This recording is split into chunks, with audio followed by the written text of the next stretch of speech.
Nag-post si Angelo De Leon ng cryptic messages matapos ang rant ni Claudine Barreto tungkol sa kanya.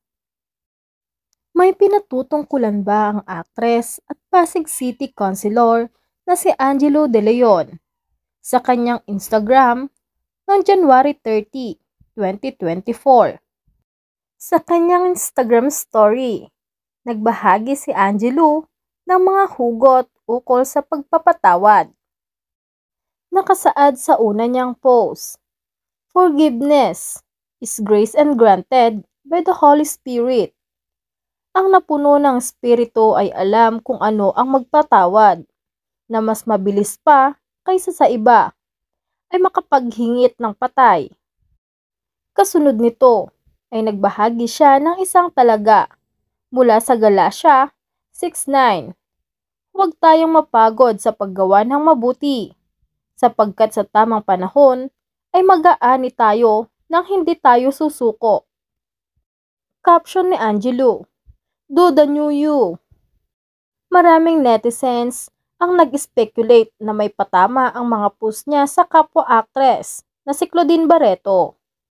Nag-ugat ito sa 20th wedding anniversary ni Gladys Reyes at Christopher Rojas, kung saan isiniwalat ni Claudine na hindi sila okay ni Angelo. Sa isang punto ng party, inimbitahan ni Gladys na pumunta sa onstage ang celebrity friends para magbigay ng mensahe sa kanila ni Christopher at pati na rin sa anak nilang si Christoph. Nang tinawag ni Gladys si Claudine, nabanggit ni Gladys ang tungkol sa reunion movie na gusto niyang gawin with Claudine and Judy Ann Santos. Sabi ni Claudine, "I-manifest na natin yan kung pelikula natin with Juday." Sagot ni Gladys, "Kayo na lang." Sabay follow up ni Gladys, "Game ka ba doon, Clau? Game ka ba doon kung matutuloy ang reunion project natin with Judy Ann Santos and Angelo De Leon?"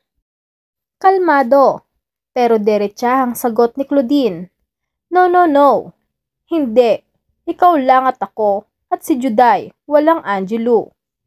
Ang nabiglang reaksyon ni Gladys, "Talaga ba?" Kinumpirma ni Claudine ang sinabi niyang ayaw niyang kasama si Angelo sa reunion movie na gagawin nila.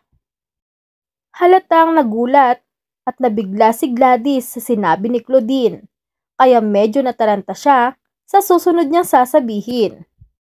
Magsasalita pa sana si Claudine, pero pinigilan siya ni Gladys na nagbaba ng kamay ni Claudine na may hawak na mikropono.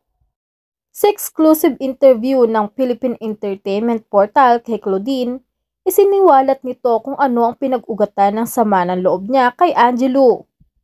Lahad ni Claudine sa writer na si Julie Bonifacio, "There are two instances. Nung nagkaproblema kami ni Julina magdangal at saka nung nagkaproblema kami ng mga kapatid ko."